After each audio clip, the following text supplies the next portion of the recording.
नमस्कार. रोकटोक पण आपलं स्वागत. मी डॉक्टर उदय निरगुडकर. प्रेक्षको, राज्यातल्या काही भागांमध्ये दुष्काळ आहे हे सत्य आहे. तिथली जनता दुष्काळामध्ये होरपळत असल्यानं त्यांना मदत करायला पाहिजे हे देखील सत्य आहे. राज्यातला हा दुष्काळ काही प्रमाणात दिल्ली टोल मुक्ती एलबीटी रद्द झाल्यामुळे सरकारला काही कोटीचं झालेलं नुकसान हे देखील सत्य आहे. पण त्यामुळं सरकारनं पेट्रोल आणि डिझेलवर प्रति लिटर 2 रुपये कर लावणं, मद्य, सिगरेट किंवा वायू मिश्रित शीतपेयांवर 5% मूल्यवर्धित कर लावणं योग्य आहे का? सरकारनं वाढीव खर्चाच्या नावाखाली इतर कुठल्या विकास कामांना कांत्री लावल्या का? सामाजिक विकासाच्या कुठल्या योजना वाढीव खर्चामुळे रखडणार आहेत का? करवाढ करणं हा सरकार समोरचा एकमेव मार्ग होता का?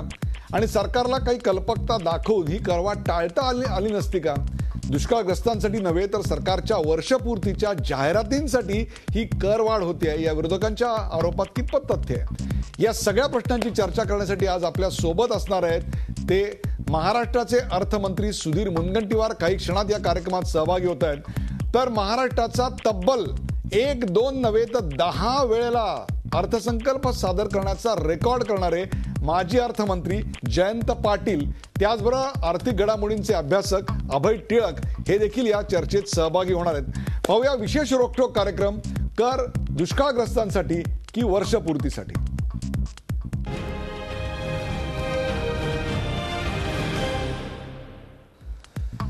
कर दुष्काळग्रस्तांसाठी की वर्षपूर्तीसाठी? मी आपल्याला सांगितलं त्याप्रमाणे आपल्या सोबत आहेत जयंत पाटील, महाराष्ट्र राज्याचे माजी अर्थमंत्री, किंबहुना ज्यांनी 10 वेळेला अर्थसंकल्प सादर करायचा एक प्रकारे रेकॉर्ड केला, ते जयंत पाटील आपल्या बरोबर आहेत. आपल्या बरोबर आहेत अभय टिळक, अर्थ विषयक गोष्टींचे अभ्यासक किंबहुना बजेट या विषयातले तज्ज्ञ ज्यांना आपण म्हणतो असे अभय टिळक आपल्या बरोबर आहेत. आणि काही क्षणात सुधीर मुनगंटीवार, महाराष्ट्राचे अर्थमंत्री, ज्यांनी अशा प्रकारची करवाढ योजना महाराष्ट्रात लागू केली, ते देखील काही क्षणात आपल्या बरोबर या कार्यक्रमात असणार आहेत. पहिला प्रश्न घेऊन जाऊया थेट अभय टिळक यांच्याकडे. अभय टिळक, सरकारने नेमकं काय केलं असं वाटतं आपल्याला? अभय टिळक. मला असं वाटतं उदय, ज्या पद्धतीने म्हणजे आज माध्यमांमधनं जो तपशील वर्तमानपत्रातनं किंवा जो आकडेवारी समोर येते, याच्यावरनं एक गोष्ट अशी स्पष्ट आहे की महाराष्ट्रासारखं देशातलं एक जे अग्रगण्य राज्य आपण समजतो त्याचं आर्थिक व्यवस्थापन हे कुठेतरी फार नाजूक बनलेलं आहे. ही अगदी निर्विवाद गोष्ट ज्या पद्धतीने हे सगळे बदल किंवा काल घोषणा आपल्या माननीय अर्थमंत्र्यांनी केलेल्या आहेत की पेट्रोल डिझेलवरचा 2 रुपये प्रति लिटरचा वाढीव दर असेल किंवा 5% व्हॅट असेल मद्य, सिगारेटी आणि शीतपेयांवरच्या, हे सगळं करून जरी या आर्थिक वर्षापुरताच ही वाढ आहे असं अर्थमंत्र्यांनी जरी जाहीर केलेलं असलं तरी शेवटी अतिरिक्त महसूल किती गोळा होणार आहे तर तो जी आकडेवारी माध्यमांमधनं समोर येते त्याच्यावरनं हा 1600 कोटीचा फार तर महसूल वाढीव या सगळ्या गोष्टींमुळे जमा होईल असा हा अंदाज आहे किंवा असं एस्टिमेट अर्थमंत्र्यांनी सादर केलाय. गंमत अशी आहे, त्याच वेळी पेट्रोल आणि डिझेलवरचा जो स्थानिक संस्था कर आहे तो आता आपण ज्या मोठ्या महानगरपालिकांमध्ये सुद्धा उलाढालीची कोणतीही मर्यादा लक्षात न घेता रद्द केलाय. 350 कोटी रुपयाचा वाढीव बोजा पडणार आहे. म्हणजे 1600 कोटी वजा 350 कोटी असा जर आपण हिशोब केला तर निव्वळ कर वाढ किंवा निव्वळ कर महसूल किती जमा होणार आहे तो जेमतेम 1250 कोटीचा होतोय. आता ज्या राज्याचं एकूण बजेट म्हणजे सरकारी खर्च आपल्या चालू वर्षाच्या जे अंदाजपत्रक आहे त्याच्याप्रमाणे जवळपास 2,30,000 कोटीचं सरकारचं बजेट आहे. या 2,30,000 कोटीचं सरकारी बजेट असणाऱ्या राज्याला 1600 कोटी रुपये किंवा 1250 कोटी रुपये दुष्काळाची एक म्हणजे 2 वर्ष दुष्काळ मान्य आहे, पण त्याच्यामुळे जी ओढाताण झाली आहे त्याच्यामुळे एकदम जेमतेम 1250 कोटी रुपयाची करवाढ करण्याकरता ती 5 महिन्यासाठी ही धावपळ करावी लागावी, हे लक्षण हे केवळ चिंताजनक किंवा संतापजनक नाहीये, हे फार खेदजनक आहे की ज्याला आपण एल्बो स्पेस म्हणतो. राज्याच्या एवढ्या मोठ्या प्रगत राज्याच्या 2,30,000 कोटीचा अर्थसंकल्प असणाऱ्या राज्याकडे 2 वर्ष दुष्काळ आल्यामुळे केवळ कुठल्याही प्रकारचे 1600 कोटी 1250 कोटी इतके जमा करण्याकरता तातडीने करवाढ करायची 5 वर्षासाठी, हे चित्र जे आहे हे चित्र राज्याच्या वित्तीय व्यवस्थापनाची जी हेळसांड होतीये, मला दुःख त्या गोष्टीचं आहे. बरोबर आहे की कर किती वाढले, दुष्काळ आहे का नाही, हे सगळ्या गोष्टी आहे. पण चिंता वाटते ह्या गोष्टीची की हेळसांड वित्तीय व्यवस्थापनाची जी होतीये की गांभीर्य पुरतं हरवलंय का वित्तीय आपण याच विषयावर चर्चा करूया काही क्षणात. अभयजी बरोबर आहेत. काही क्षणात आपल्याबरोबर महाराष्ट्राचे अर्थमंत्री सुधीर मुनगंटीवार हे देखील या चर्चेत सामील होणार आहेत. जयंत पाटील, 2,30,000 कोटीचा अर्थसंकल्प, आपली सत्ता जाऊन जेमतेम 4 ते 6 महिने झाले आणि त्याच्यानंतर त्यांनी अर्थसंकल्प सादर केला. म्हणजे एक प्रकारे आपण जे मागच्या 10 वर्षात केलेलं होतं तेच त्यांना संचित म्हणून मिळालं. मग आत्ता ज्या एल्बो स्पेसचा उल्लेख करतायत, ज्या एका जागेचा उल्लेख करतायत की 2,30,000 कोटीच्या अर्थसंकल्पामध्ये 1,000-1,200 कोटी सुद्धा आम्हाला ऍडजस्ट करता येऊ नयेत, इतक्या नाजूक अवस्थेला आपण महाराष्ट्र राज्याची अर्थव्यवस्था, अर्थसंकल्प आणून ठेवलेला होता. मला असं वाटतं की महाराष्ट्र एक भक्कम राज्य आहे आणि आर्थिकदृष्ट्या संपन्न राज्य आहे. खरं म्हणजे अनेक लोकप्रिय सवंग लोकप्रियता निवडणुकीच्या आधी दिलेली आश्वासनं आणि ती पूर्ण करण्यासाठी काही ना काही निर्णय घिसडगाईने घेतल्यामुळं काही आर्थिक संकट सरकारवर आलेलं दिसतंय. दुष्काळ हे कारण सांगतायत हे असं मला वाटतंय. आर्थिक संकट सरकारवर आलेलं आहे. आर्थिकदृष्ट्या फार मोठ्या प्रमाणात बजेट मांडतानाच जवळपास 3,500 कोटी रुपयाचं तुटीचा अर्थसंकल्प श्री सुधीर मुनगंटीवार यांनी मांडला आणि माझ्या माहितीप्रमाणे आता जवळपास 7,500 कोटी रुपयापर्यंत ही डिफिसिट तूट गेलेली आहे. आणि यांनी ज्या घोषणा केल्या त्या घोषणा ज्या सत्तेत येण्यापूर्वीच्या होत्या, सत्तेत येण्यापूर्वी काहीच विचार करायची म्हणजे येण्याची शक्यता आहे की नाही हे माहीत नसल्यामुळं फार मोठ्या घोषणा सुरुवातीला 1-1.5 वर्षापासून चालू होत्या आणि त्यामुळं LBTची माफी, टोल्स रद्द करणे, टोलमुक्त महाराष्ट्र करणे, या सगळ्या घोषणांची अंशतः अंमलबजावणी करताना एवढा बोजा सरकारवर आलेला आहे आणि सरकारचं आर्थिक नियोजन हे हळूहळू ढासळायला लागले. माझी खात्री आहे की फेब्रुवारीमध्ये आणखीन एकदा अर्थसंकल्प मांडण्याच्या आधी सुधीर मुनगंटीवार आणखीन एकदा करवाढ करतील. त्याच्याशिवाय त्यांना हे वर्ष आर्थिकदृष्ट्या पूर्ण करणं अवघड आहे असं मला वाटतंय. आणि बजेट दाखवताना ते फार लोकप्रिय दाखवतील, पण फेब्रुवारीमध्ये एक आणखीन दरवाढ ते करतील. मला एक तुम्हाला प्रश्न विचारता आहे, तुमच्या बोलण्याचा रोग काय तो संपूर्ण मला आणि संपूर्ण महाराष्ट्राला कळलेला आहे की साधारणतः अशा प्रकारची करवाढ ही सर्वसाधारणपणे बजेटमध्येच केली जाते, परंतु ही बजेट व्यतिरिक्त केलेली करवाढ आहे. प्रश्न एवढाच आहे की अशा प्रकारची बजेट व्यतिरिक्तची करवाढ आपल्या सरकारमध्ये विशेषतः महाराष्ट्राचे 10 विक्रमी अर्थसंकल्प सादर करताना किंवा त्या वर्षात आपण एकदाही केलेली नव्हती. मला आठवत नाही, पण जवळजवळ कधीच नाही केलेली आणि असं करूही नाही. आपण ज्यावेळी एकतर करवाढ केल्याने कर जास्त गोळा होतो हे आता चुकीचं मिथ आहे. मी ज्यावेळी अर्थमंत्री 1999 साली झालो त्यावेळी आर्थिकदृष्ट्या संकटात सरकार असताना देखील आम्ही कर कमी करण्याचं धोरण अवलंबलं. कंप्लायन्स वाढल्यामुळं सरकारचं उत्पन्न वाढलं. त्यामुळे कर वाढ केली तर थोडंसं काही काळ वाढवणाऱ्याला बरं वाटतं, पण त्याच्यात मग पिल्फ्रेजेस लिकेजेस सुरू होतात, मग डायव्हर्शन सुरू होतं ट्रेडचं आणि जे अपेक्षित होतं तेवढी वाढ होत नाही. कर वाढ करूनही कराचं उत्पन्न वाढत नाही. अभय टिळक, अर्थविषयक गोष्टींचे आपण जाणकार आहात.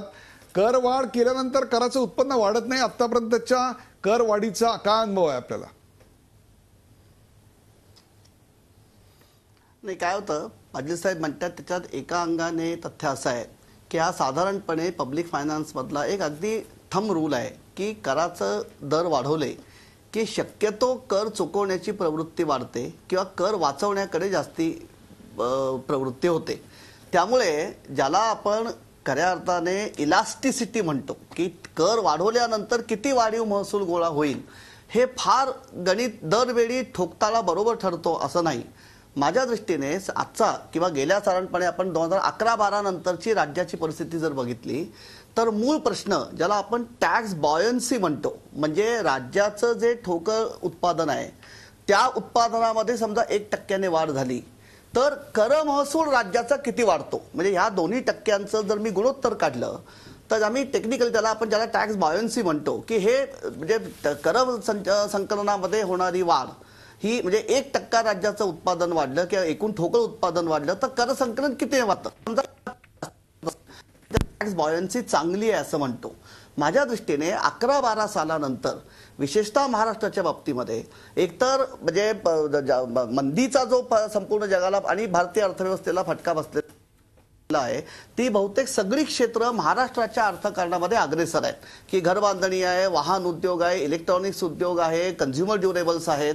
हे सगळे उद्योग या उद्योगांना स्लोडाऊनचा बसलेला फटका, त्यामुळे एक्साईज कलेक्शनवरती झालेला परिणाम, घरबांधणी आणि घर व्यवहारामध्ये आलेली एकूण मंदी, त्यामुळे स्टॅम्प ड्युटीचं घटलेलं कलेक्शन आणि एकूण राज्याच्या ठोकळ उत्पादन वाढीवरती सुद्धा झालेला परिणाम, याचा हा एकत्रित परिणाम होतोय. त्यामुळे पाटील साहेब जे म्हणतात की कर वाढवून आता किंवा कराचे दर वाढवून फार मोठा कर महसूल गोळा करता येईल, याला बाकी मर्यादा खूप पडतात. मुख्य प्रश्न हा टॅक्स बायोन्सीचा आहे आणि तो जास्ती गंभीर आहे राज्याच्या दृष्टीने. जयंत पाटील, आणखीन एक मुद्दा काही क्षणात आपल्यासोबत सुधीर मुनगंटीवार आहेत.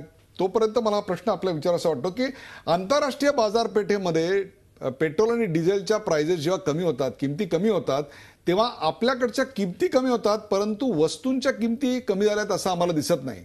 आपल्या काळातही तसंच झालं होतं, परंतु जेव्हा पेट्रोल आणि डिझेलच्या किमती वाढतात तेव्हा वस्तूंच्या किमती वाढतात, त्यानंतर कधीच कमी होत नाहीत. म्हणजे जेव्हा वाढतं तेव्हा त्याचा बोजा ग्राहकांवर पडतो आणि जेव्हा कमी होतं तेव्हा त्याचा फायदा ग्राहकांना का मिळत नाही? कारण व्यापारी याचा फायदा घेत असतात आणि सगळ्यात महत्त्वाचं असं काम आहे हे आहे, आपण जर बारकाईनं जर त्याचा अभ्यास केला तर आपल्या हे लक्षात येईल की ज्यावेळी $120 पर्यंत बॅरलची किंमत गेली, $140 पर्यंत बॅरलची किंमत गेली, त्यावेळी बाजारात पेट्रोल पंपावर 67-68-70 रुपयाच्या दरम्यान गेलं. आज $50 पर्यंत बॅरलची किंमत आली आहे. तर केंद्र सरकारने त्या प्रमाणात प्रपोर्शनेट जर कमी करायचं असतं तर आज आपले 30 रुपयाला आलं असतं. याचा अर्थ हा वरचं जी अमाऊंट आहे ते केंद्र सरकार हे पैसे मिळवते आणि हे मिळवण्याचं साधन म्हणून या पेट्रोल आणि डिझेलकडे देशातली सगळी सरकार बघत असतात. महाराष्ट्रात देखील आता आपल्याला ही डिफिसिट कव्हर करायचंय म्हणून ₹2 लिटरला वाढवण्यात आले. आता ₹2 लिटरने वाढवण्यानंतर आपल्या सरकारला मला असं वाटतं की पेट्रोलमधून ₹750 कोटी आणि डिझेलमधून ₹900 कोटी मिळणार.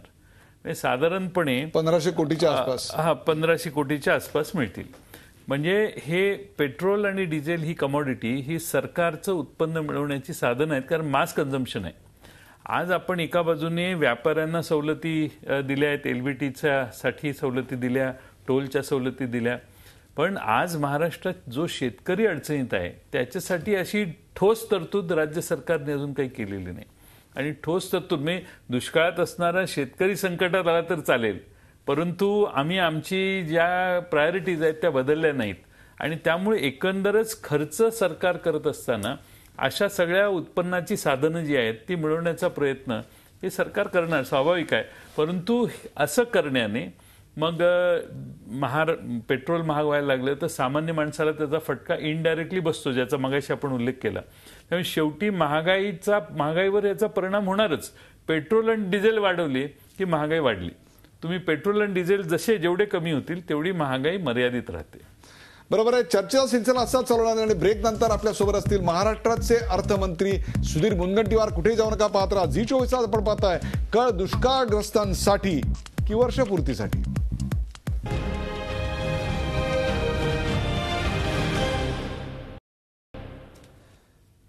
कर दुष्काळग्रस्तांसाठी की वर्षपूर्तीसाठी हा विषय आपण चर्चेला आहे. काही दिवसांपूर्वी महाराष्ट्रातल्या दुष्काळाच्या तीव्रतेच्या झळा सर्वांनाच जाणवू लागल्या आणि त्या दुष्काळाकरता म्हणून एक प्रकारे कररचनेत मोठ्या प्रमाणावर बदल करण्यात आले. पेट्रोल आणि डिझेलवर ₹2 कर वाढवण्यात आला, तर मूल्यवर्धित टॅक्स याच्यात देखील वाढ करण्यात आली आणि एकूणच महाराष्ट्रावर कराचा बोजा टाकण्यात आला. परंतु हा कराचा बोजा दुष्काळग्रस्तांसाठी नसून देवेंद्र फडणवीस सरकारला 1 वर्ष पूर्ण होते आणि त्या 1 वर्ष पूर्तीच्या ज्या जाहिराती करायच्या आहेत त्याच्या करता हा निधी गोळा केला जातो अशी काँग्रेसवर टीका होतीये. जयंत पाटील, काय सांगाल त्याबद्दल? जाहिरात करणं आणि 1 वर्ष पूर्ण करणं हे भारतीय जनता पक्ष सरकार नक्की करेल, कारण जाहिरात हाच त्यांचा सगळ्यात मोठा जनादर वाढवण्याचा मार्ग आहे असं मला वाटतं. परंतु मला असं वाटतं की सरकार आर्थिकदृष्ट्या संकटात आहे आणि त्यामुळे हे पैसे उभे करण्याचं काम करतायत. आणि फक्त दुष्काळाचं कारण आहे, हे दुष्काळाचं कारण दाखवतायत ते, पण दुष्काळाच्यासाठी त्यांनी बजेटमध्ये धरलेली रक्कम अजून पूर्ण खर्च केलेली नाही. आणखीनही बरेचसे पैसे त्यांच्या अकाउंट बजेटमध्ये धरलेले अजून खर्च व्हायचे आहेत.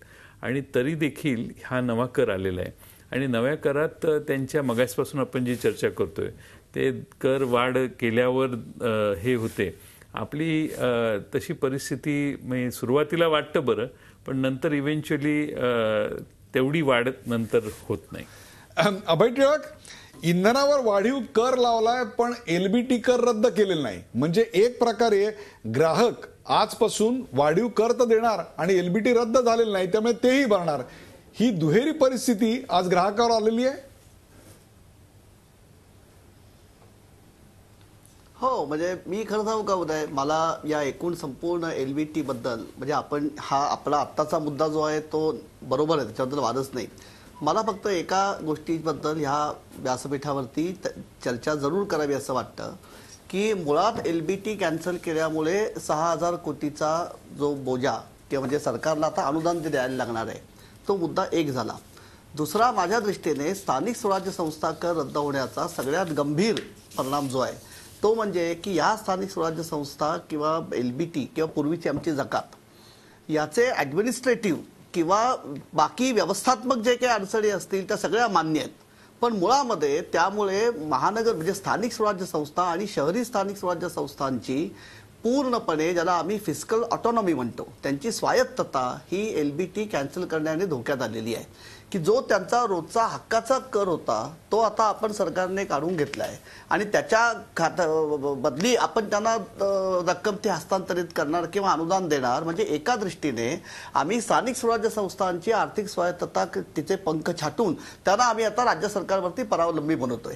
एकीकडे महाराष्ट्रामध्ये प्रचंड नागरीकरण होत आहे. आज 45% महाराष्ट्र हा नागरी आहे.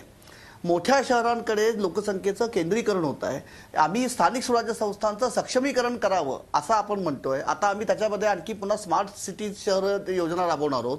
तिथे नागरिक स्मार्ट पाहिजे असं आपण म्हणतोय. आणि त्याचवेळी दुसरीकडे स्थानिक स्वराज्य संस्था कर किंवा जकात काढून आम्ही त्यांचे आर्थिक पूर्णपणे नाकेबंदी करतोय. ही विसंगती जी आहे आणि आता म्हणजे तो बरोबर आहे.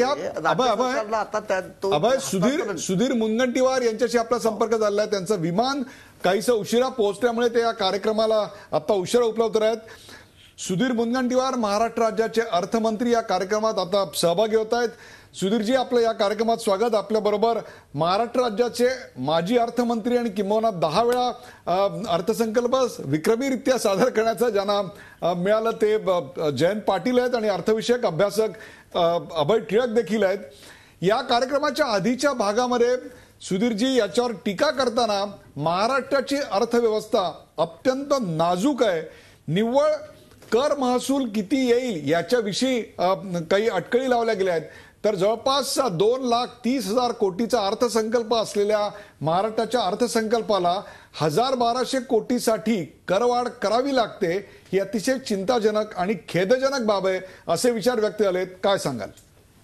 नाही, असं आहे की खरं ही वाढ 8,000 कोटीसाठी करण्याची आवश्यकता असतानाही उत्सवाचे सणाचे दिवस लक्षात घेऊन योग्य वित्तीय नियोजन करत फक्त 1,600 कोटी रुपयाचा भार दिला.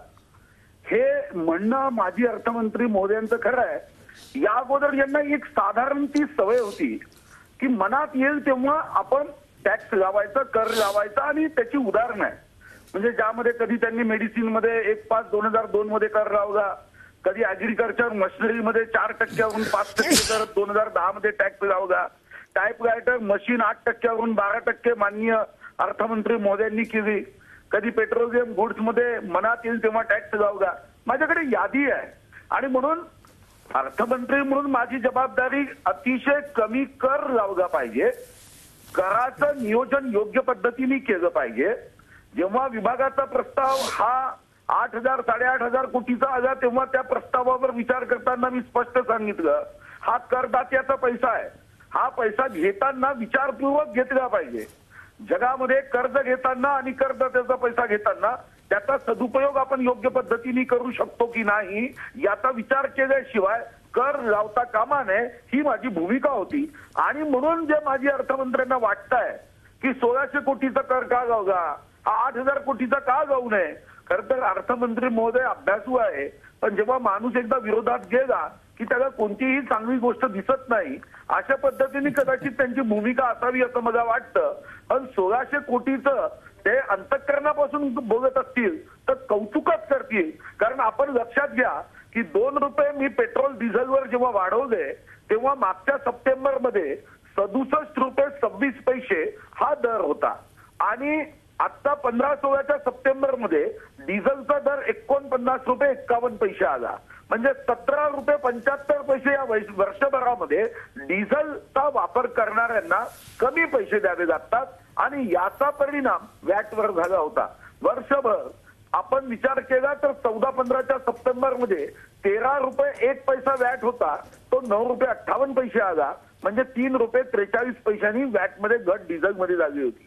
पेट्रोलमध्ये याच पद्धतीचा फायदा हा प्रत्यक्ष अप्रत्यक्ष हा लोकांना मिळाला होता आणि त्याचा परिणाम जेव्हा आपण एसबीटी माफ करायला निघालो पेट्रोल डिझेलवरची 1.5 रुपये 2.5 रुपये त्यांना सूट मिळणार होती, आपण फक्त त्यातून 2 रुपये आणि हे 2 रुपये सुद्धा शेतकऱ्यांच्या काही विशिष्ट आपण खर्चासाठी मागितले. सुधीरजी, हा जो तुमचा जो युक्तिवाद आहे आणि त्याहीपेक्षा सुद्धा माजी अर्थमंत्र्यांच्या काळात घडलेल्या गोष्टींचं जे आपण स्मरण करून दिलेलं आहे त्याच्यावर उत्तर घेऊया माजी अर्थमंत्री जयंत पाटील यांच्याकडून. जयंत पाटील. सुधीर भाऊ, कधीही अर्थसंकल्प मांडताना करवाढ करायची असते किंवा कमी करायची असतात. मध्ये अचानकपणाने असं येऊन अर्थसंकल्पाची गणितं बिघडलेली लक्षात आल्यावर मध्येच करवाढ करणं हे सभागृहाचा तर अवमान आहेच आहे, परंतु त्याचबरोबर महाराष्ट्रातल्या जनतेने ज्या अपेक्षेने वर्ष काढायचं ठरवलेलं असतं त्यातही बदल होतात. त्यामुळं 1,600 कोटी रुपये तुम्ही जे सांगताय, मी हेच सांगितलं तुम्ही यायच्या आधी की 8,000 कोटी रुपये, मी 7,500 कोटीची तूट आहे बरोबर आहे, आणि ती तूट भरून काढण्यासाठी आपण आता 8,000 कोटी रुपयाची करवाढ करणं आवश्यक होतं असं आपण म्हटला. म्हणजे तूट ही फक्त करवाढ करूनच भरून काढायची हे जे धोरण आहे ते महाराष्ट्राच्या हिताचं नाही. आपण ज्यावेळी करवाढ करतो त्यावेळी शेजारची राज्य कोणत्याही प्रकारे करवाढ करत नसतात आणि मग ट्रेड डायव्हर्ट होतो आणि राज्याच्या जनतेचं आणि राज्य सरकारचंही नुकसान होतं. त्यामुळे आपण ज्याचा उल्लेख केला, मी कधीही अर्थसंकल्प सोडून कधीही करवाढ करण्याचं उद्दिष्ट ठेवलं नाही. पण ज्यावेळी आपल्या देशातल्या पेट्रोलचे दर कमी जास्त झाले त्यावेळी जनतेला दिलासा देण्यासाठी ॲडजस्टमेंट्स करण्यासाठी काही वेळा आपण कर कमी केलेले आहेत आणि त्यात वाढ केलेली नाही तर कमी केलेले आहेत. आणि आमच्या सरकारने कधीही कर कमी करण्याचंच धोरण ठेवलेलं होतं. आता काही वस्तूंचे कर वाढ करणे आणि कमी करणे हा मुद्दा व्हॅल्यू ॲडेड टॅक्स आल्यानंतर जवळपास शून्य झालेला आहे. त्यामुळं आपण आता 1,600 कोटी रुपयाची जी करवाढ केलेली आहे ही काही फार मोठी रक्कम महाराष्ट्र सरकारला नाही आहे. आपण थोडं कार्यक्षमतेनं मुंबईतच फक्त बसला, नागपूरला आणि चंद्रपूरला जायचं थोडं टाळलं तरी 1,600 कोटी रुपये अर्थमंत्र्यांनी मनात आणले तर एक 4-5 दिवसात 1,600 कोटी रुपयाच्यासाठी सगळ्या महाराष्ट्रातल्या टॅक्स कलेक्टिंग यंत्रणा जर चांगल्या काम करायला लागल्या तर हे नक्की गोळा होईल. याचं उत्तर आपण सुधीर मुनगंटीवार द्याल, परंतु आपल्याला एक आठवण करून द्यायची आहे की महाराष्ट्रातल्या करदात्यांकडून प्रोफेशनल टॅक्स गोळा केला जातो.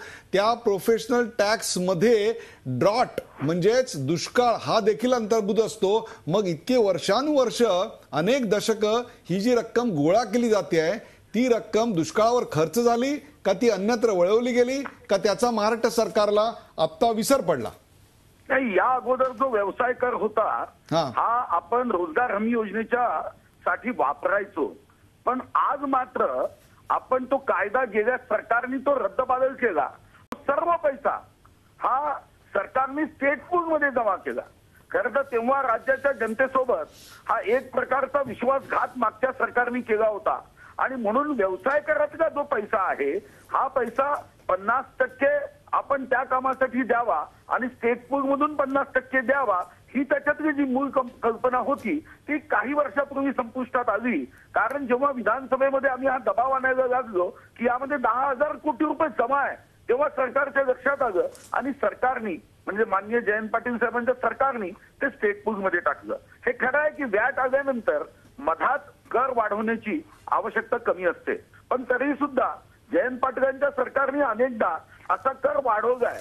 मग तो कधी पेट्रोलियम गुड्सच्या संदर्भात वाढ झाली आहे, शिलाई दोऱ्यामध्ये कधी वाढ केली, कधी कंट्री लिकरमध्ये 13 वरून 20% केला, असं मधात म्हणजे 1 एप्रिल पासून आपण जो कर वाढवायला हवा तो 1 एप्रिल पासून न वाढवता जयंत पाटलांच्या सरकारने सुद्धा मधात हा कर वाढवला.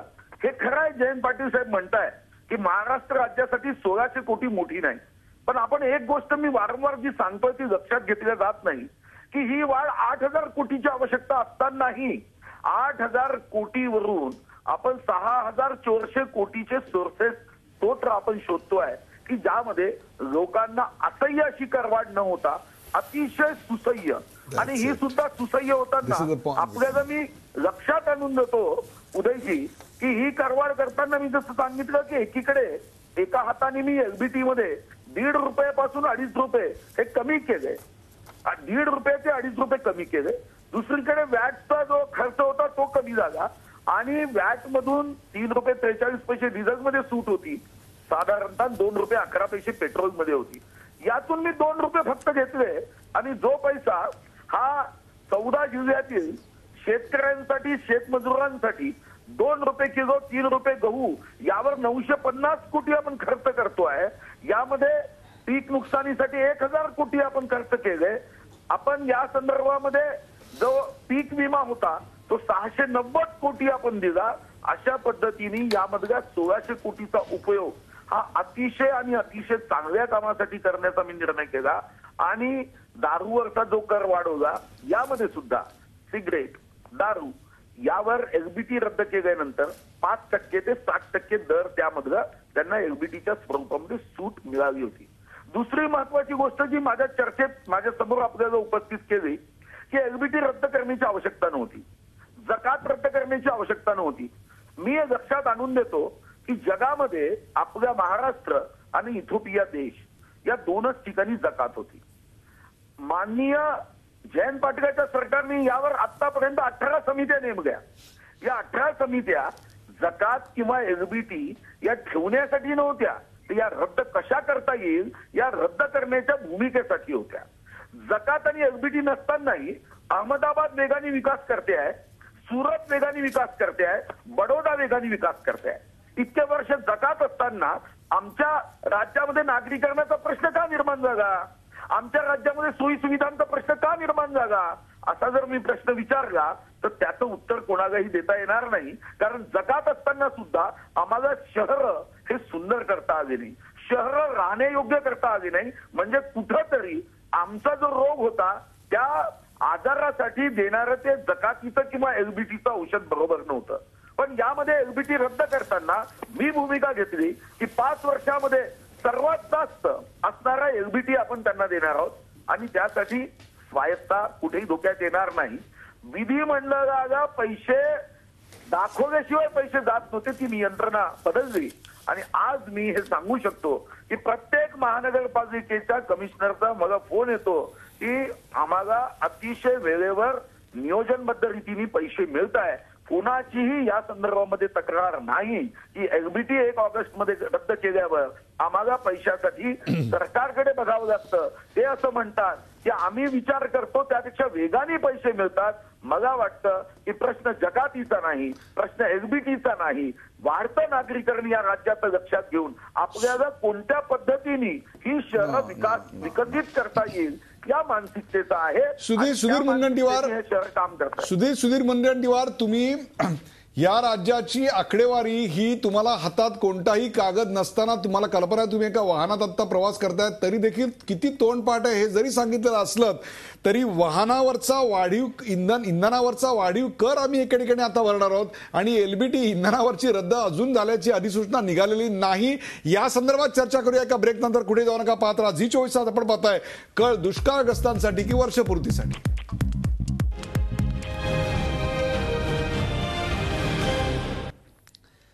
कर दुष्काळग्रस्तांसाठी की वर्षपूर्तीसाठी आपल्यासोबत महाराष्ट्र राज्याचे अर्थमंत्री सुधीर मुनगंटीवार नागपूरहून काही काळासाठी आपला संपर्क त्यांच्याशी होत नव्हता, परंतु आता ते उपलब्ध आहेत. सुधीरजी, सर्वप्रथम महाराष्ट्राच्या सर्व जनतेच्या वतीनं आपला धन्यवाद देतो की त्या अत्यंत व्यस्त आणि मला कल्पना आहे की अत्यंत व्यस्त अशा दिनक्रमातनं थेट विमानतळावर आपण या कार्यक्रमासाठी बसल्यात. आपल्यासोबत जयंत पाटील माजी अर्थमंत्री आणि अभय टिळक देखील आहेत. राज्य तुटीकडे चाललंय सुधीर भाऊ, त्यामुळे हे पाऊल उचलावं लागलं.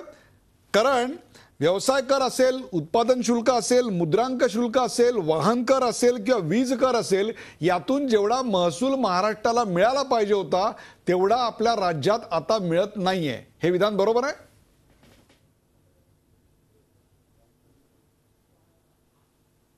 नाही, यामध्ये मुद्रांक शुल्क आणि इतर काही करांच्या माध्यमातून आपल्याला साधारणतः 1000 कोटी मागच्या वर्षीपेक्षा यावर्षी उत्पन्न आपलं निश्चितपणे वाढलं आहे.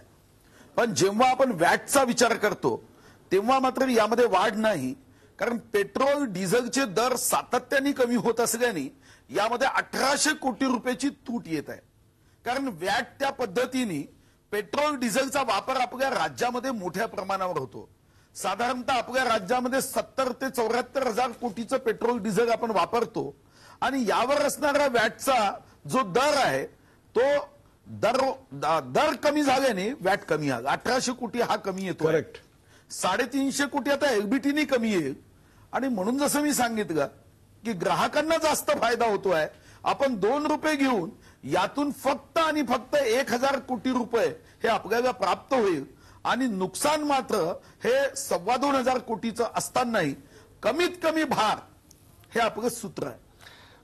काँग्रेसच्या प्रवक्त्यांनी आणि काँग्रेसच्या प्रदेशाध्यक्षांनी आपल्या या निर्णयाचं स्वागत करताना किंवा त्याचा समाचार घेताना हे दुष्काळग्रस्तांसाठी नाही तर वर्षपूर्तीच्या ज्या जाहिराती आपल्याला करायच्या आहेत गावोगावी त्या जाहिरातींसाठी गोळा केलेला कर आहे अशी टीका केली. काय सांगाल?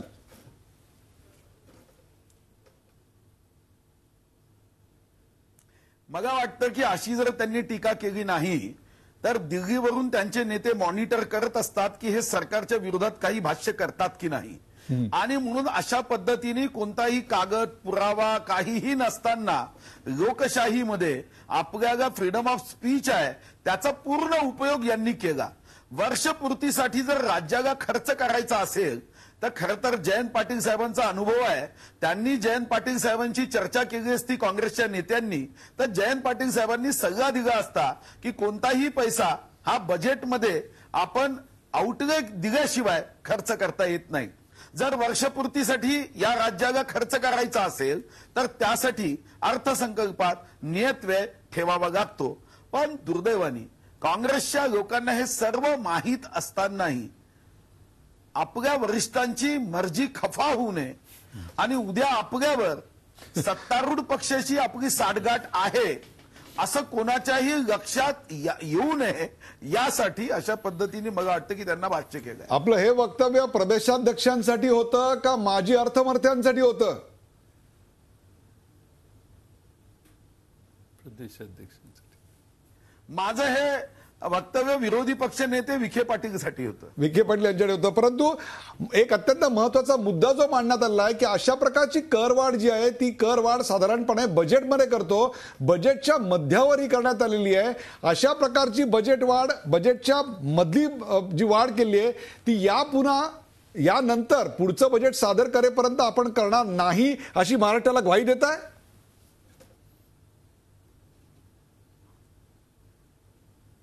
नाही, मी एक ग्वाही तर निश्चितपणे देईल की मागच्या अर्थसंकल्प मांडत असताना याच्यावर अतिशय सविस्तर चर्चा मी विभागाशी केली.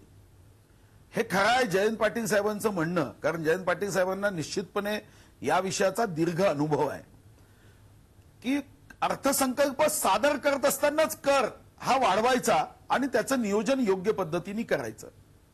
इतर राज्यांनी कर वाढवला पण मी हा प्रयत्न केला की आम्ही राज्यामध्ये कर वाढवायचा आणि खर्च मात्र, कारण आम्ही विश्वस्त आहोत, लोकांचा पैसा घ्यायचा आणि त्या पैशाचा विनियोगाची पद्धत काय हे जोपर्यंत माझ्या लक्षात येणार नाही की योग्य पद्धतीने विनियोग होतो याची यंत्रणा आणि व्यवस्था होणार नाही तोपर्यंत कर लावताना आपण विचार केला पाहिजे. 138 दिवस सरकारमध्ये येऊन आम्हाला जागे होते. आसपासच्या राज्यांमध्ये कर वाढत होता. जर 39.56 40% कर आहे. आपल्या राज्यात 21% आणि 24%, आणि जी अधिसूचित आहे तिथं 24 आणि 26% आहे. म्हणजे जवळपास हायएस्ट रेट हा आंध्र प्रदेशचा हा 13% आपल्यापेक्षा जास्त आहे. मी राज्याची नावं सांगू शकतो. कर्नाटकमध्ये 32% हा दर आहे. केरळमध्ये 34% आहे. आज मात्र आपण त्या दरामध्ये फारशी वाढ न करता लोकांना सुसह्य होईल, लोकांवर ताण पडणार नाही, कारण मंदीचा दौर आहे. आज या मंदीच्या या सर्व वातावरणामध्ये आपण जनतेकडून पैसा कमीत कमी घ्यावा ही भूमिका होती. बरोबर आहे. यासाठी मार्चमध्ये मी पैसे वाढवले नाही. पण नाही सुधीर भाऊ फक्त एक सांगा. सुधीर भाऊ महाराष्ट्राला फक्त एक आता आश्वासन द्या या चर्चेच्या निमित्ताने की आता आपण बजेट नंतरची करवाढ केलेली आहे. आता पुढच्या बजेटला आपण उभे राहीपर्यंत आपलं सरकार करवाढ करणार नाही असं स्पष्ट आश्वासन द्या.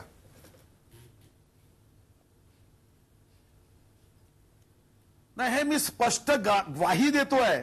आणि आजपासून पुढच्या मार्चच्या अर्थसंकल्पापर्यंत कोणत्याही पद्धतीचा कर हा वाढवायचाच नाही, ही माझी स्वतःची आग्रही भूमिका असल्याने मी निश्चितपणे उदयजी हे सांगू शकतो की पुढच्या अर्थसंकल्पापर्यंत आता कोणत्याही पद्धतीचा कर हा आकारला जाणार नाही. जयंतराव, 2 गोष्टी आहेत. एक म्हणजे अर्थसंकल्पात तूट जवळपास 7,500 कोटीची पोचलेली आहे आणि ती कशी भरून काढणार हे अर्थमंत्र्यांच्या समोरचा प्रश्न आहे. आणि मगाशी सांगितलं की गरज होती 8,000 कोटीची, आम्ही फक्त 1,600 कोटी वाढवलेत. ठीक आहे, परंतु शेजारच्या राज्यांचा वॅट पेट्रोल डिझेलवरचा जास्त आहे. हा अनुभव महाराष्ट्राने एकदा घेतला आणि म्हणून मीच पुढाकार घेतला आमच्या सरकारने. आणि त्यावेळी आपण शेजारच्या राज्यांच्या कॉम्पिटिटिव्हली आपण वॅटचा रेट कमी केला पेट्रोल डिझेलचा. कारण पेट्रोल आणि डिझेलचा रेट वाढला की शेजारच्या राज्यांच्या मध्ये बाहेरचे ट्रक गुजरातमधून भरून येतात आणि तसेच परत जातात. महाराष्ट्रातलं पेट्रोलचं कन्झम्पशन कमी होतं. आता दुसरा महत्त्वाचा प्रश्न म्हणजे आपण जे आज 1,600 कोटी रुपये कपात केलेले आहेत, माझी त्यांना विनंती आहे की उद्याच्या डिसेंबरच्या अधिवेशनामध्ये त्यांनी ते सर्व पैसे स्टेट डिझास्टर रिलीफ फंडामध्ये दाखवावेत. आज स्टेट डिझास्टर रिलीफ फंडामध्ये 1,482 कोटी रुपये गोळा झालेले आहेत, बजेटरी प्रोव्हिजन केलेली आहे. आणि त्यातले त्यांनी 377 महाराष्ट्र सरकारचे होते आणि जवळपास 1,112 कोटी केंद्र सरकारचे. त्यातले 556 कोटी आलेले आहेत. ते 556 कोटी अधिक यांचे 300 आपल्या सरकारचे 377 हे खर्च झालेले आहेत. 556 कोटी आणखीन केंद्र सरकारचे यायचे आहेत. अधिक हे 1,600 कोटी रुपये पुरवणी मागण्यामध्ये डिसेंबरच्या अधिवेशनात मुनगंटीवार साहेबांनी बजेटरी प्रोव्हिजनमध्ये या डिझास्टर रिलीफ फंडामध्ये त्यांनी दाखवले पाहिजेत. मग ते म्हणतात त्याच्यावर मी विश्वास ठेवायला तयार आहे. सुधीरजी, महाराष्ट्राला आश्वासन द्या. माजी अर्थमंत्र्यांनी एक सूचना केलेली आहे, टीका नाही आहे, तर एक चांगली सूचना आहे. काय सांगाल?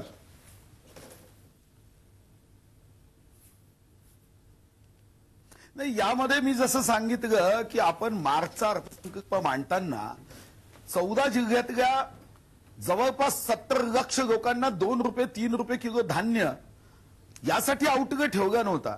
आपण यातून ते 950 कोटी रुपयाचा खर्च करणार आहोत.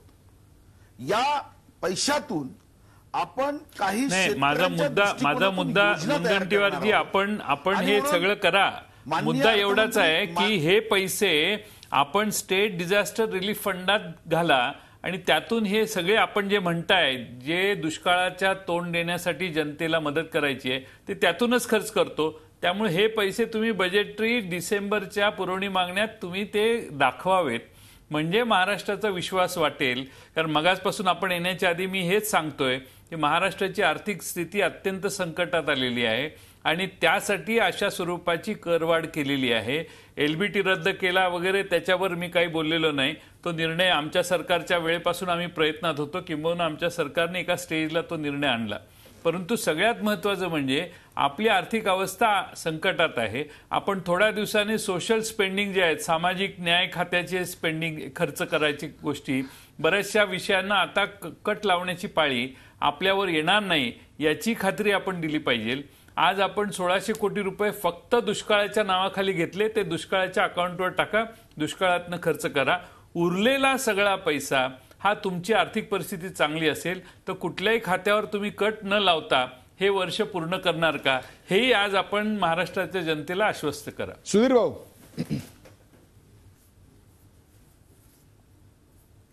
नाही, कोणत्याही खात्यावर कट गावायचा की नाही हे जयंत पाटील साहेबांना माहित आहे की दरवर्षी आपण स्वतःही कट गावत होता. ही त्यावेळच्या आर्थिक तणावावर हे नाही अवलंबून नाही, असतं. 2 मिनिटं. मी ज्यावेळी अडचणीत होतं सरकार त्यावेळी आम्ही लावतच होतो, पण 2004 नंतर मी प्रत्येक खात्याच्या मागे लागायचो, तुम्ही पैसे का खर्च केले नाहीत. 2004च्या नंतर कधीही कट लावण्याची परिस्थिती, मी अर्थमंत्री होतो त्यावेळी आणि त्यानंतरच्याही कोणत्याही मंत्रिपदाच्या अर्थमंत्री दुसरे होते त्यावेळी कधी ही परिस्थिती आली नाही. आता पुन्हा एकदा महाराष्ट्र 99च्या सिच्युएशनमध्ये जायची व्यवस्था व्हायला लागलेली आहे आणि म्हणून आपण खुल्या दिलानं यावेळी कट लावणार किंवा नाही 31 मार्च पर्यंतच्या खर्चाला, एवढं सांगा. त्याला एक पुरवणी प्रश्न अशा करताय की एक असे या सरकारवर आरोप केले जात आहेत, त्याचं उत्तर आपल्या आपण अर्धवट माहितीच्या आधारावर बोला अर्धवट माहिती आपण देत आहात. 2011 पासून आपण दरवर्षी कट गावत आहात. माझ्याकडे आकडे आहे. 2011च्या अगोदरचे माझ्याकडे आकडे नाही, पण 2011-12 मध्ये आपण कट गावगा, 12-13 मध्ये कट गावगा. आम्ही कट लावला, क्षणभर समजा आम्ही कट लावला. माझी विनंती अशी आहे की आमच्या सरकारने काय केलं यापेक्षा तुम्ही काय करणार हे जनतेला औत्सुक्य त्यात जास्त आहे. आमच्या सरकारने काय केलं हे बघून तुम्हाला निवडून दिलं ना लोकांनी. सुधीर भाऊ, आता तुम्हाला निवडून दिल्यावर तुम्ही पुढे काय करणार हे सांगा. आमचीच पुस्तकं उघडायला लागला तर महाराष्ट्रातली जनता एक दिवस कंटाळून तुम्हाला परत आम्हाला ते नेऊन बसवेल. सुधीर भाऊ बोला. पाटील साहेब, आता हे शक्य नाही. तुम्हाला सत्तेत यायचं असेल ते एकच राजमार्ग आहे. जाहीरपणे मी तुम्हाला सांगतोय की तुम्ही आमच्या पक्षात आगे तरच सत्तेत येऊ शकाल. अहो, शरद पवारांचा कार्यकर्ता आहे मी. पक्ष बदलणे हे आमच्या कोणाच्या रक्तात नाही. आम्ही विरोधी पक्षाची भूमिका आहे आमची आणि आम्ही विरोधी पक्ष म्हणूनच तुम्हाला तोंड देऊ. तुमच्या चुका सांगणं हे माझं कर्तव्य आहे, माझ्या पक्षाचं कर्तव्य आहे. मला दोघांनाही मला अभय टिळक यांच्याकडे ज्ञानाचा फायदा महाराष्ट्राला व्हावा आणि मला व्हावा म्हणून मी आवाहन केलं. मला चर्चा पुढे न्यायची. अभय टिळक यांच्याकडे जाण्यापूर्वी सुधीरजी, आता जो कात्रीचा प्रश्न आहे तो महाराष्ट्रासमोर आला पाहिजे, कारण काँग्रेस पक्षाने एक आरोप असा केलेला आहे की आपल्या खात्यानं सामाजिक न्याय याच्याकरता योजनांसाठी जो पैसा होता त्याला कात्री लावली. स्वस्त धान्य योजनेसाठी केलेल्या अंशदानामध्ये आपण कपात केलेली आहे. मागास प्रवर्गातील विद्यार्थ्यांना मिळणाऱ्या शिष्यवृत्त्या वेळेवर मिळत नाहीत आणि लहान उद्योगांना वीज बिलामध्ये जी सूट मिळायला पाहिजे होती त्याच्यात देखील सवलत काढून घेण्यात आलेली आहे. हे सगळं खरं आहे का? आणि जर खरं असेल तर हे का केलं आणि खरं नसेल तर आपण करणार नाही अशी स्पष्ट ग्वाही मगाशी त्यांचा जो मुद्दा होता महाराष्ट्राला द्या. नाही, मी आपल्याला सांगतो हे कोणत्याही पद्धतीने खरं नाही. मी आता सामाजिक न्याय व विशेष सहाय्य विभागाचे मागचे 5 वर्षाचे आकडे तुम्हाला सांगतो. 2010-11 मध्ये यांच्या सरकारने 5,373 कोटी सामाजिक न्याय विभागाला दिले. 2011-12 मध्ये 5,997 कोटी दिले. 12-13 मध्ये 6,612 कोटी दिले. 13-14 मध्ये 8,391 कोटी दिले. 14-15 मध्ये 9,971 कोटी दिले आणि मी 11,074 कोटी दिले. म्हणजे जवळपास मी 1,200 कोटी एका वर्षात सामाजिक न्याय विभागाला जास्त दिले. तर काँग्रेसच्या नेत्यांनी काय वाढ केली हो?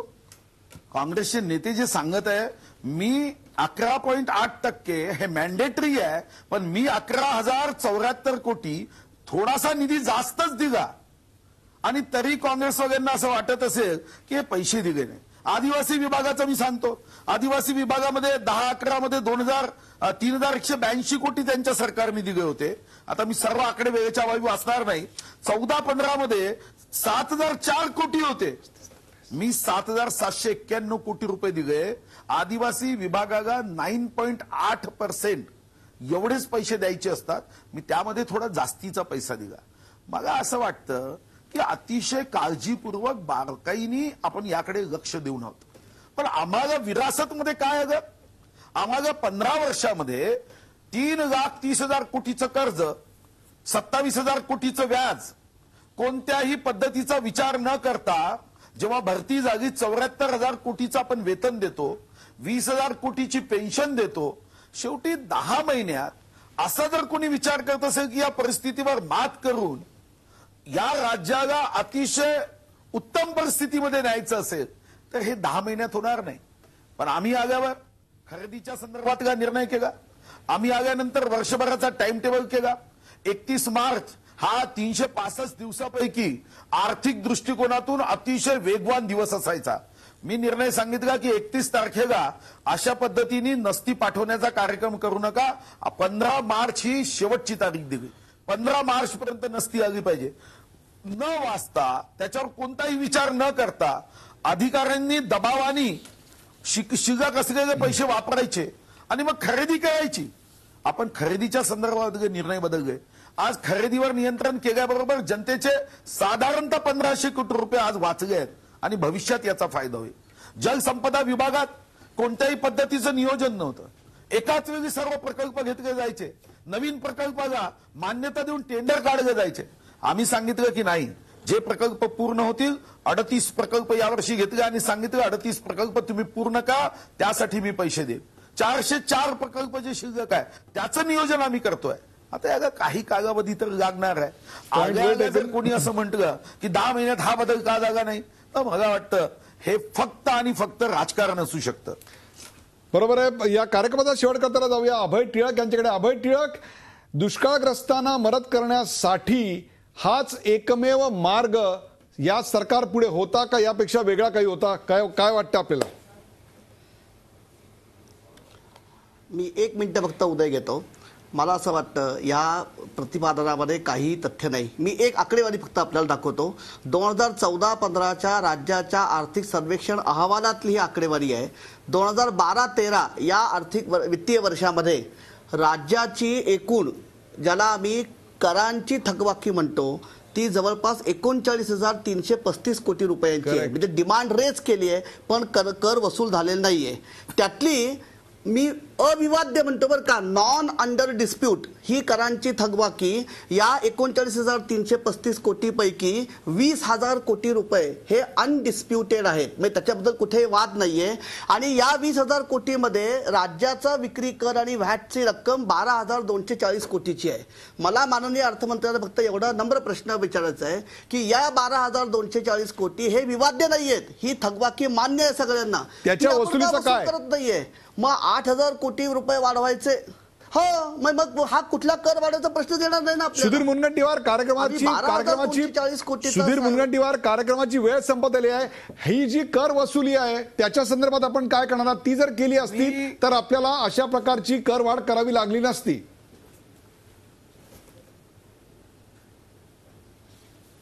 नाही, मान्य जे अर्थतज्ञ इथं उपस्थित आहे त्यांना मी नम्रपणे सांगू शकतो की ही आर्थिक पाहणी अहवाल जो त्यांनी वाचला तो मागच्या सरकारच्या कारभाराचा आहे.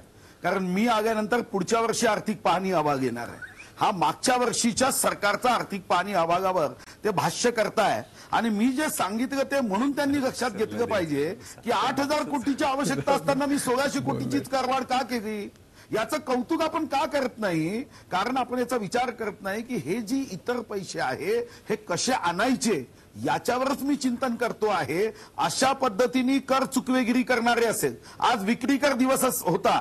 तुम्ही जर विक्री कर दिवसाचं माझं भाषण काढून वाचा, ऐका, तुमच्या लक्षात येईल की अशा पद्धतीने लोकांवर कराचा भार न गावता कर चुकवेगिरी करणारे किंवा अपीलच्या माध्यमातून पैसे वाचवणारे, कर भरण्यापासून स्वतःची सुटका करून घेणारे, लोकांच्या माध्यमातून पैसे जमा करत ही 8,000 कोटीची तूट भरता येईल हाच माझ्या मनातला विचार आहे. याचं आपण लक्षात न घेता हे भाष्य करतात की आपण आर्थिक पाहणी अहवाल सांगत आहात मागच्या सरकारचा. पुढच्या सरकारच्या वेळी यामध्ये बदल आपल्याला दिसेल आणि म्हणून कमीत कमी भार हा जनतेवर मी टाकलाय आणि इतर जी अडचण आहे ती इतर माध्यमातून, अशा पद्धतीच्या माध्यमातून कशा पद्धतीने भरता येईल याचा विचार आहे. म्हणूनच मी इतक्या हमखासपणे सांगतोय की पुढच्या मार्च पर्यंत पुन्हा कोणताही टॅक्स वाढवणार नाही हे Point well taken. सांगण्यासाठी या सुधीरजी, पद्धतीचा विकास आपल्याला करायचा तुमचं नाही. हे आश्वासन त्या मार्गाने जातोय. सुधीरजी वाढ होणार नाही आता जी झाली प्रेक्षक ती एक मलमपट्टी होती, परंतु दुष्काळग्रस्तांसाठी मात्र कायमस्वरूपी असा एखादा नॅशनल फंड का असू नये असा विचार मला या ठिकाणी मांडावा असं वाटतो. परंतु आता या निमित्तानं राजकीय स्थैर्याच्या काळात या सरकारने नियोजनाची परिस्थिती असताना अशा प्रकारची एक मलमपट्टी केलेली आहे. त्याचा तात्पुरता उपाय दिसेल, परंतु लॉंग टर्म सोल्युशनचा गुड गव्हर्नन्ससाठी एक वेगळा विचार करावा लागेल, तो त्यांनी करावा. एवढीच मी त्याला विनंती करतो. या चर्चेत सहभागी झालेल्या सर्व मान्यवरांचे आभार. ताज्या बातम्यांसाठी पाहत राहा झी 24 तास. रहा एक पाऊल पुढे.